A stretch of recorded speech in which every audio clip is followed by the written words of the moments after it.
Hello guys! Welcome back to my channel. At to this video, gagawa tayo ngayon ng Spanish bread. Ito nga, naglagay na ako ng isang tasa na fresh milk. Tapos, lagyan ng yeast. Isang kutsara na yeast. Tapos, tunawin ng mabuti para hindi magbuo-buo. Yan. Ayan, lagyan natin ng asin guys. 1/2 tablespoon na asin, asukal. 1/2 cup na asukal yan. Bale, 2 scoop yun na maliliit na tasa. 2 itlog guys. Ayan, nilagay muna natin dyan para malaman natin may sira o wala.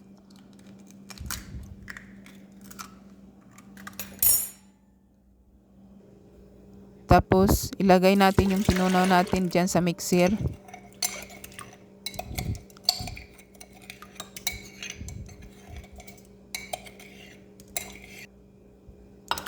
Ilagay yung itlog.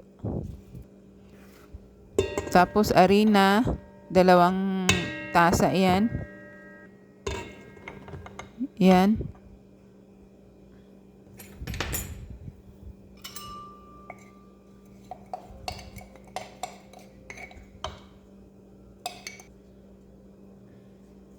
Pagkatapos vanilya, lagyan natin ng vanilya para mabango yung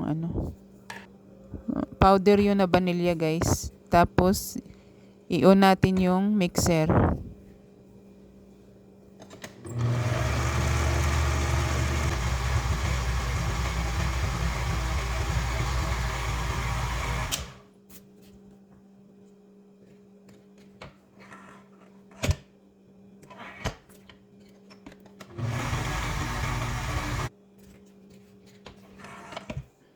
Yung mabasa yung dough ko guys, nilagyan ko yan ng kaunting harina para medyo hindi medyo mabasa.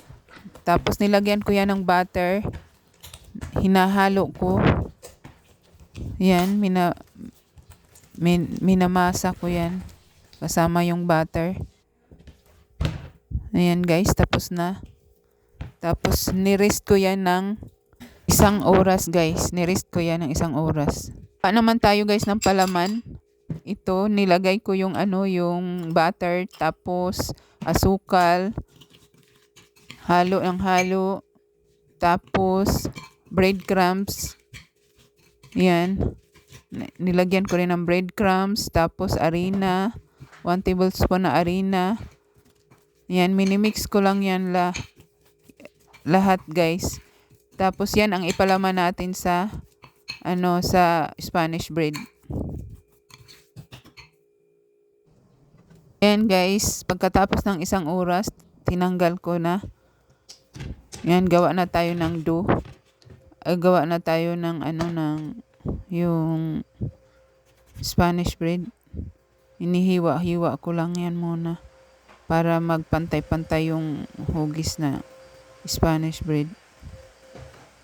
Ayan.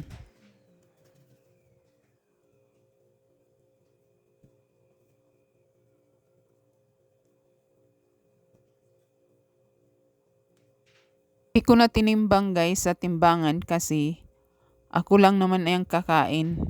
Kasi dadalhin ko yan sa sa bahay ng mama ni madam. Okay lang kahit hindi pantay-pantay yung hugis niya. Ayan. First time ko lang to guys magawa ng Spanish bread. Ayan, plinaplat ko muna yung para lagyan ng palaman. Kasi minsan dumidikit siya kaya nilalagyan ko ng oil. Ayan, nilagyan na natin ng palaman yan. I-roll lang natin yan guys. Tapos ilagay natin sa breadcrumbs. I-roll natin sa breadcrumbs. Para ng process guys. Ayan, tapos lagyan na naman natin ng palaman. Ganun lang yung process niya. Pagkatapos, i-roll na naman. Tapos, ilagay na naman sa breadcrumbs. Siguraduhin lang natin na nakasil ng maayos para hindi bumuka. Ayan. Ganun lang yung process guys. Lagi. hanggang sa matapos.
Ayan guys, tapos na.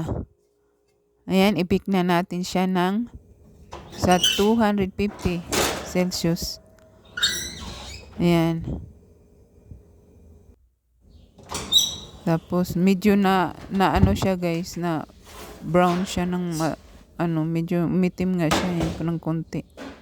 Hindi ko nabantayan, naghugas kasi ako. Ayan, luto na guys.